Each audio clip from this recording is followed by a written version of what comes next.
Today we're taking a look at the presentation by the CEO of Real Broker, Tamir Poleg, as he gives his perspective on where the real estate market is right now and what his predictions are for the future. Let's hop in. I've been in the industry for about 20 years. I've never seen a market as challenging as it is at the moment. We have low inventory, high interest rates, strong job market, strong economy, and a very low transaction volume. Everything I'm talking about applies mainly to the US, but there are a lot of similarities in Canada as well. We cannot sugarcoat it. I think we have to be prepared for it. The next 6 months are probably going to be the most challenging month you've ever experienced in your career. And that's bad. But the good news is that after that, things will get better. And the main problem right now is affordability. People just cannot afford homes. And there are three main factors affecting affordability. One is home prices. Prices are high, people cannot afford them. Second, interest rates. In the US, it's 8%. In Canada, it's in the mid-5s. It's simply difficult to afford a monthly payment on a mortgage. That's affecting affordability. And the last thing is wages and employment. If your monthly payment is increasing, your salary is not increasing fast enough for you to make that monthly payment. So one other thing I would add to that is inflation. We were seeing 7% CPI, Consumer Price Index, and that's like the government's official number for what inflation was. But a lot of other people can calculate the numbers as well, and they said that the effective inflation rate was closer to 10%. And this went on for a couple of years. We saw an incredibly high inflation rate. And the challenge is that most people did not get raises equivalent to what inflation is. So for 3 years in a row, people were effectively getting pay decreases because their salary was not keeping up with inflation. That has a big factor in all of this as well. Quick side note, I want to apologize for the quality of this video. I was filming it on my phone and using a gimbal, and I was just kind of adjusting the gimbal settings. That's why the camera is all over the place. The rest of the video should be a lot better though. And that's the problem. I love data. I love looking at data because it enables me to try and predict the future. So I compiled a few graphs that maybe will help us understand what's going on and maybe gain some conclusions or insights on when this whole thing is going to end. Affordability right now is lower than it was in 2007. It's more difficult for the average American to buy a home today than it was in 2007. And 2007 was the mother of all bubbles. I'm not saying that there's a bubble right now. I'm just saying that affordability is weighing very heavily on demand. 2 years ago, the monthly mortgage payment was half of what it is right now. We're talking about thousands of dollars every month compared to what it was 2 years ago. That's tens of thousands of dollars a year. People can simply not afford it. Actually, if we look historically, over the past 25 years, mortgage applications are at the lowest point they've been in the past 25 years. Lower than 2010, which was the bottom, or 2009, that was the bottom of the market. Fewer people are applying for mortgages today compared to 2009 or 2010.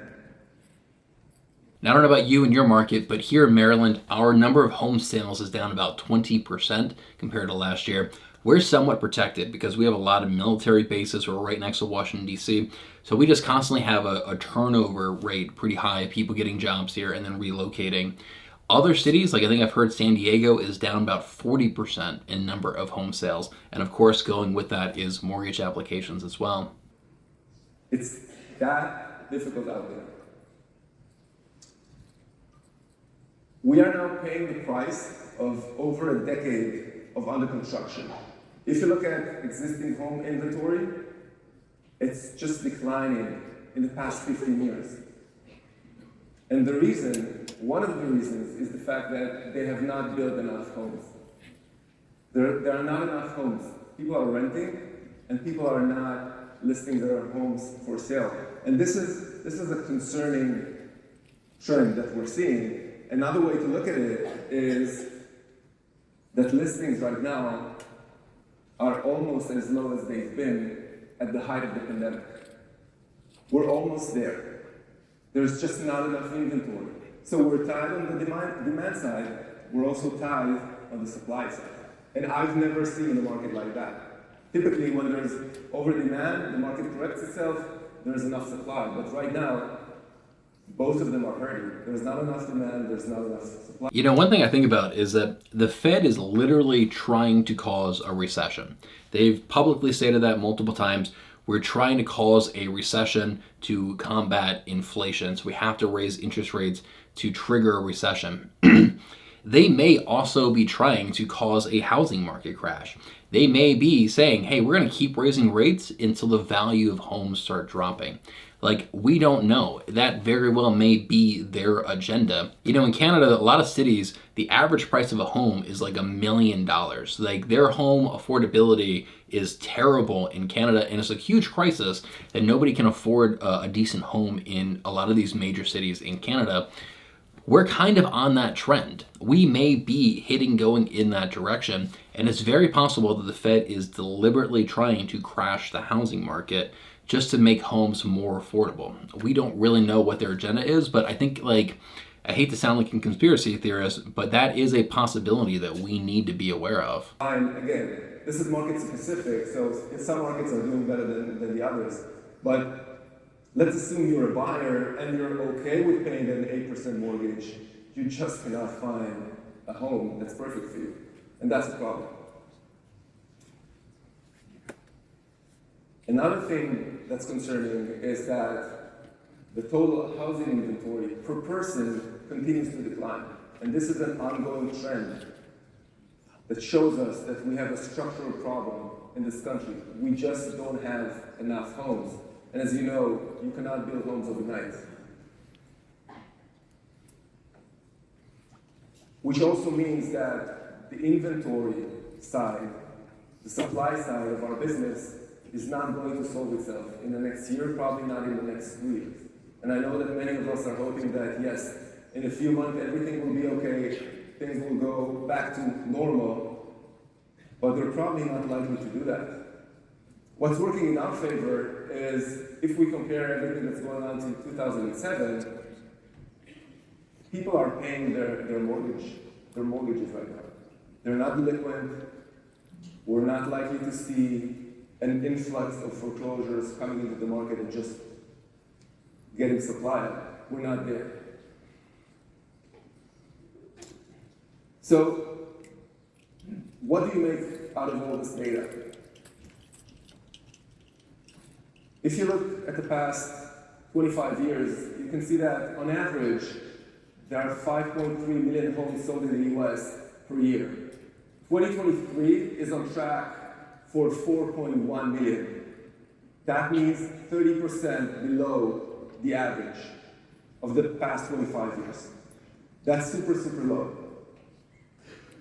We think that it'll take another 2 years at least for the market to go back to the average, for that 5.3 million to be here again, and that's probably going to happen in 2026. If we're trying to analyze cycles,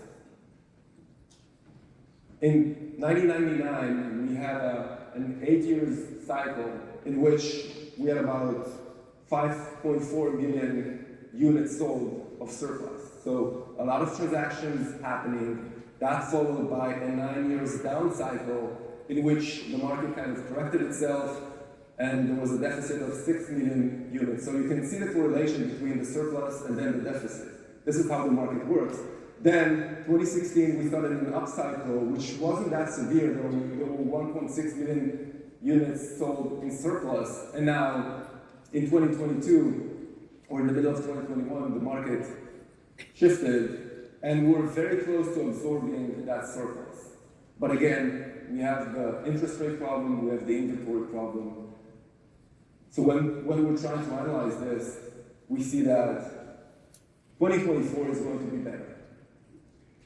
And real estate agents are probably the one segment in the economy that's hurting the most. the economy is doing pretty well, but we're not, because our market is down 30%. Everybody can feel that. But next year will be better. It's not going to be perfect, but it's going to improve. And 2025 is going to be even better. In 2026, we will go back to normal. So yeah, so this is pretty in line with I tell a lot of people is that, yeah, the next 6 to 12 months are going to be rough. And like they are ultimately going to lower interest rates again. That could be 12 months from now. It could be 24 months from now. It's probably somewhere in that range of when they're going to lower interest rates. And that's really going to improve things, makes it a lot easier for us to work with buyers and get our home sold as well. But you just have to kind of know that we're going to be in a weird market and you have to kind of ride out that storm. Now, here's the thing. Let's say it takes 24 months. Agents are going to leave the industry. The number of real estate agents in the industry is going to drop dramatically over the next 12 to 24 months until they lower interest rates again. And so what's going to happen is the number of agents are going to drop. Then they're going to lower interest rates and home sales are going to go through the roof. There's going to be a buying frenzy. The number of transactions is going to be huge. And there's going to be a lot less real estate agents in the industry. So the percentage of business that we all get is going to be significantly higher than it is right now because we'll have fewer agents in the market. So you just have to ride out this storm and then know that when the interest rates finally drop, you're going to be in a great position. It's probably going to have one of the best years of your real estate career. If there's one thing encouraging about all this is that most of the worst is behind us. We are still facing very difficult 6 months. Recession is typically a negative word, right? Nobody wants a recession, but for us, oddly enough, a recession is probably what we all need. And we need a recession because it means that interest rates will drop, and maybe home prices will decrease a little bit as well. That means that affordability will come up again. So I think all of us, even though recession is not great for the economy, I think that all of us somehow need to hope for a mild, quick recession. So that's Tamir's prediction for the real estate market. I think it's pretty in line with what I'm seeing as well, right? I think the next 12, 24 months, they'll finally lower interest rates, and we need to kind of ride out that storm until they finally do. And once they do, we're all going to have the best year of our real estate career. If you want to see more breakdowns of presentations from Real Broker's annual conference, you can check those out right here. And if you're interested in learning more about Real, I'd love to hop on a one-on-one video call with you, talk to you more about your business, talk to you about Real, see if you'd be a good fit for you or not. I have a link down in the description below to my calendar. Just pick a date and time that works for you. Thanks so much for watching, and I'll see you over in the next video.